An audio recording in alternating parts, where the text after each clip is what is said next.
احسان فراموش last episode قسط number 38۔ وسوسہ درست تھا اور علی کا خواب بھی درست نکلا کہ کوئی تو بات ہوئی تھی جس کا پرتو خواب میں آیا تھا۔ اگلے دن اسی شام کو وکیل کا ٹیلی فون علی کے پاس آیا اور دونوں بہن بھائیوں کو ایمرجنسی میں اس نے بلایا، اور علی نے اس دن جس رفتار سے گاڑی بھگائی اس رفتار سے پہلے کبھی نہیں چلائی تھی۔ جانے کتنی جگہ ایکسیڈنٹ ہوتے ہوتے بچا۔ اب تم دونوں بہن بھائیوں کو حوصلہ کرنا پڑے گا، ماں کے سامنے روگے نہیں، نقشبندی نے علی اور رانی سے کہا، جس کے سامنے اس طرح سانس کھینچے بیٹھے جیسے جسم میں خون کی بوند نہ ہو۔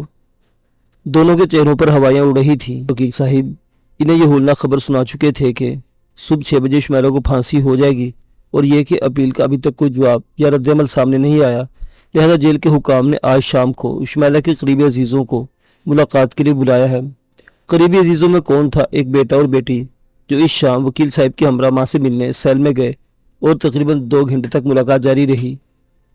علی رانی کی ہونٹوں پر پپڑیاں جم گئی تھی۔ وہ بہت ضبط کر کے ماں کے پاس بیٹھے تھے، لیکن شمیلہ نے بہت حوصلہ کر رکھا تھا تاکہ بچے حوصلہ نہ ہارے۔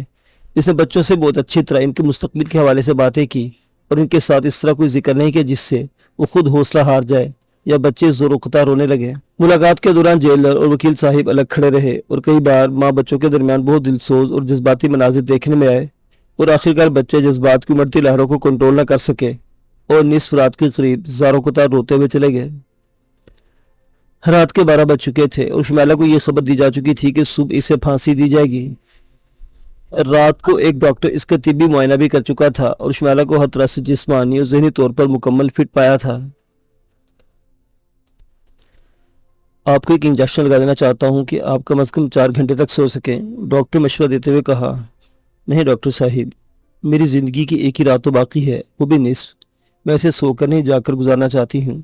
شمیلہ نے بہت پورے اعتماد لہجے میں ڈاکٹر کو جواب دیا، اور ڈاکٹر جو خود گھبرایا ہوا تھا شمیلہ کے اطمینان اور اعتماد پر بہت حیران رہ گیا تھا۔ وہ جاگتی رہی۔ اسے کچھ دیر بعد دیکھا دور ایک جگہ 2 اہلکار ایک اسٹیچر چھوڑ کر چلے گئے ہیں، اور وہ دیر تک اس ٹیچر کو دیکھتی رہی، پھر پاس ہی گشت کرتے سپاہی سے مخاطب ہوئی۔ سنتری صاحب، میں نے سنا کہ پھانسی کے بعد ہی نہیں بلکہ پھانسی سے پہلے ہی تم قیدی کو اسٹیچر پر لٹا کے پھانسی گھاٹ تک لے جاتے ہو، کیونکہ ان کے اعصاب جواب دے چکے ہوتے ہیں اور وہ پاؤں پر کھڑے نہیں ہو سکتے۔ اس نے سنتری سے کہا، لیکن سنتری رکا نہیں، نہ اسے شمیلہ کی بات کا جواب دیا۔ وہ اپنے معمول کی گشت کرتا رہا۔ میں نے سنا ہے کہ ایک معروف ڈاکو جس نے 100 قتل کیے، جب پھانسی لے جانے لگا تو اس کا پیشاب خطا ہو گیا تھا، کیا یہ سچ ہے؟ اس نے پھر گشت کرتے سنتری سے مخاطب ہو کر کہا، لیکن سنتری پھر بھی کوئی جواب نہ بولا اور اپنا گشت جاری رکھا۔ بات یہ ہے کہ سنتری صاحب کے بہادر وہ نہیں ہوتا جس کا سینہ چوڑا ہو، قد لمبا ہو، پیسہ زیادہ ہو، طاقت کے نشے میں مخمور ہو، چھاتی اور کندھوں پر تغمے لگے ہوں۔ نہ نہ نہ نہ، بہادر وہ ہوتا ہے جو کسی مقصد کے لیے جیے اور مقصد کے لیے مرے، جس کے دل میں سچ ہو، جو علم کی دولت سے مالا مال ہو۔ سمجھے ہو کہ نہیں میری بات؟ وہ پھر سنتری سے مخاطب ہوئی، اور چپ ہو جا مائی، خدا کے واسطے کلمہ پڑھو، اللہ کو یاد کرو، تمہارا وقت قریب آ رہا ہے۔ اب کے سنتری نے گشت کرتے ہوئے ڈانٹ پلائی۔ بات تو اس کی ٹھیک ہے، شمیلہ نے دل میں کہا، مجھے یقیناً اس وقت اپنے رب کو یاد کرنا چاہیے۔ اور یہ سوچ کر اس نے جیب سے ایک تسبیح نکالی اور پڑھنے لگی۔ یہ تسبیح سے ملاقات کے وقت عینی دے کر گئی تھی۔ وہ زیر لب پڑھنے لگی۔ گھڑی بہت تیزی کے ساتھ 6 بجے کے ہندسے کی طرف جا رہی تھی۔ علی اور عینی بھی کہاں سوتے، نصف رات تک وہ ماں کے پاس رہے۔ نہ ماں نے کچھ کھایا نہ بچوں نے۔ ماں سے ملنے کے بعد وہ سیدھے گھر آئے۔ فرح، اس کی امی اور ڈیڈی منتظر تھے۔ دونوں نے بہت اصرار کیا کہ دونوں والے کھا لیں، لیکن جب ماں پھانسی چڑھ رہی ہو تو بچے کھانا کیسے کھائیں گے؟ رات کا باقی حصہ بھی انہوں رو کے گزارا، اور پھر صبح سے پہلے منہ اندھیرے دونوں بہن بھائی جیل کے عقبی دروازے کے پاس اس جگہ کھڑے ہو گئے جہاں سے پھانسی دینے والوں کو باہر نکالا جاتا ہے۔ سلمہ بھی عینی سے منسوب لڑکا فرح اس کے والدین بھی آنا چاہتے تھے، لیکن علی نے سب کو منع کر دیا۔ یہ غم وہ اکیلے جھیلیں گے۔ البتہ ان لوگوں سے کہا گیا تھا کہ وہ لوگ گھروں کے اندر موجود رہیں تاکہ ڈیڈ باڈی والی ایمبولینس کو سیدھا گھر لایا جائے۔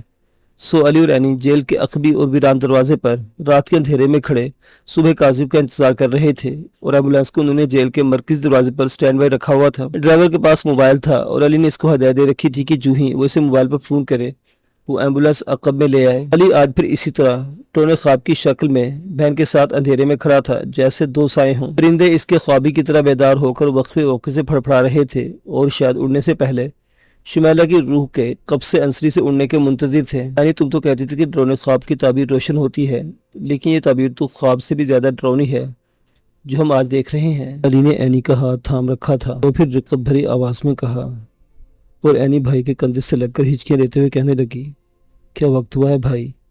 وقت تقریباً ہو چلا ہے۔ علی نے کلائی پر بندی گھڑی پر نظر ڈالی جہاں سوئیاں 6 کی طرف تیزی سے بڑھ رہی تھی۔ جیل کا عقبی دروازہ تو ابھی نہیں کھلا تھا، لیکن مان سامنے سڑک کی نکڑ پر ملجگی روشنی میں کھڑا ہوا اور ایک گاڑی تیز روشنی پھینکتی علی کی طرف آ رہی تھی۔ او خدایا، ایمبولینس! علی چونکا، یہ کیسے آ گئی؟ میں نے تو ابھی نہیں بلایا۔ بھائی ایمبولینس نہیں، کار ہے، وکیل صاحب کی کار، اینی نے کہا۔ اتنے میں کار قریباً رکی اور ایڈوکیٹ نقش بندی تیزی کے ساتھ کار سے نکلے۔ علی اور اینی کی طرف بڑھے اور بے اختیار نے گلے سے لگا لیا۔ گلے لگتے ہی اینی اور علی پھوٹ پھوٹ کر رونا شروع کر دیا۔ اب کیوں رو رہے ہو؟ خوش ہو جاؤ، اپیل منظور ہو گئی ہے اور جیل کے حکام کو پھانسی پر عمل درآمد سے روک دیا گیا ہے۔ تمہاری ماں زندہ ہے۔ وکیل نے خوشخبری سنائی جو علی اور اینی کی زندگی کی سب سے بڑی خوشخبری تھی۔ کیا؟ دونوں بیک وقت چمک اٹھے۔ ہاں، نقشبندی صاحب بھی جذباتی ہو کر آبدیدہ ہو گئے تھے۔ عین پھانسی سے تھوڑی دیر پہلے اپیل کی منظوری کا حکم آ گیا اور موت کی سزا کو قید میں تبدیل کر دیا گیا۔ وکیل صاحب بولے، کتنی قید وکیل صاحب؟ علی نے تجسس سے پوچھا، کتنی قید ہوئی ماں کو؟ اس وقت تو صرف یہ جشن مناؤ کہ وہ زندہ ہے، قید کا تعین بعد میں ہوگا، وکیل صاحب نے کہا، اور اس وقت علی اور اینی خوشی سے پھوٹ پھوٹ کر رونے لگے۔ 10 سال یہ چٹکی میں گزر جائیں گے، نقش بندی نے چٹکی بجاتے ہوئے ازراہ تفنن کہا اور سب ہنس دیے۔ پھر نقش بندی صاحب شمالہ سے بولو، اب تو میری چٹکی پر یقین ہے نا آپ کو، بلکہ میں انشاءاللہ ان 10 سالوں کو مزید چھوٹا کرا دوں گا۔ آپ نے اس بات کو ثابت کر دیا کہ آپ کوئی مقدمہ ہارتے نہیں وکیل صاحب، علی نے ازراہ عقیدت کہا۔ ہاں، میں یہ مقدمہ ہار گئی ہوں، شمالہ ازراہ تفنن بولی اور سب ہنس دیے۔ شمالہ کی سزائے موت ختم ہونے کے بعد مقدمے پر نظر ثانی ہوئی۔ سزا کے بعد کئی طبی رپورٹیں اوپر کی عدالت میں پہنچی جن سے معلوم ہوا کہ اس دوران شمالہ کی جو میڈیکل ٹیسٹ رپورٹ آئیں ان کی روح سے اس ذیابیطس کا عارضہ بھی لاحق ہو گیا تھا۔ بلڈ پریشر کی تشخیص ہوئی، انجائنا کا درد بھی نکلا۔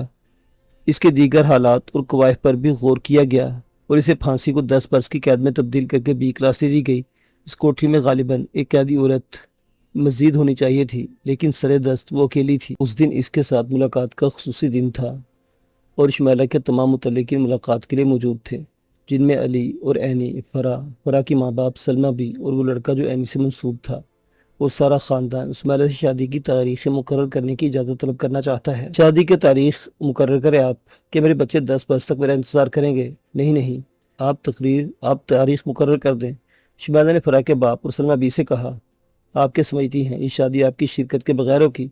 نقش بندی بیچ میں بولے تو شمالہ تجسس سے بولی، تو کیا شمالہ بیگم، میں نے سب انتظام کر رکھا ہے، باراتوں سے ولیمے تک 3 دن ہوتے ہیں اور یہ 3 دن میں پیرول پر آپ کو رہا کرا دوں گا۔ وکیل صاحب نے ڈھارس دی، واقعی؟ شمالہ غیر یقینی کے انداز میں بولی، اور کیا، میں کوئی دعویٰ بغیر یقین کے نہیں کرتا۔ وکیل صاحب کا جواب تھا، تو پھر جلدی کر ارمغانی صاحب۔ شمالہ فرا کے باپ سے مخاطب ہوئی اور پھر سلمہ بی سے کہنے لگی، تاریخ ایک ہی ہونی چاہیے سلمہ بی، اس کی آپ فکر نہ کریں۔ سلمہ بی نے جواب دیا، چشمے بد دور، ماشاء اللہ، ان کی نظر اتار دینا۔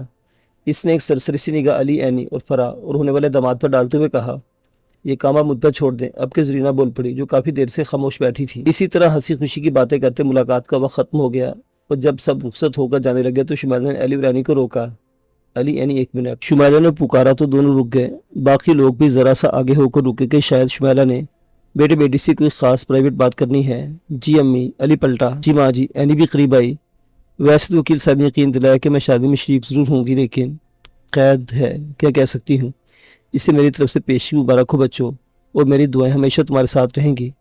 شمالہ نے بہت سنجیدہ ہو کر کہا، آپ اتنا عرصہ ہم سے جدا رہیں، لیکن آپ کی دعائیں ہمیشہ ہمارے ساتھ رہیں۔ علی نے ازراہ تشکر کہا، ہاں ماں جی، آپ کی دعائیں نہ ہوتی تو آج ہم سب لوگ کو بھی نہ مل سکتے۔ اینی نے بات دہرائی۔ اب شمالہ کی رگ ظرافت پھڑکی، اس نے چہرے پر ایک شرارت آمیز مسکراہٹ بکھیری۔ علی اور اینی دونوں سے مخاطب ہو کر کہنے لگی، لیکن تم دونوں ہو بہت خود غرض اور شیطان۔ کیا؟ علی چونکا۔ امی؟ اینی بھی حیرت سے بولی، کیا کہہ رہی ہیں آپ؟ اور کیا؟ شمالہ نے ہنس کر کہا اور پھر علی کی طرف مڑ کے سے مخاطب ہوئی، خود تو شادی رجا کے اپنے جیون ساتھیوں سے مل رہے ہو تو میری بہن سے رکوا کر مجھے زاہد کے پاس جانے سے روک دیا۔ اس پر سب لوگ کھلکھلا کر ہنس پڑے اور جاتے جاتے کال کوٹری کشتے زعفران بن گئی، ختم شد۔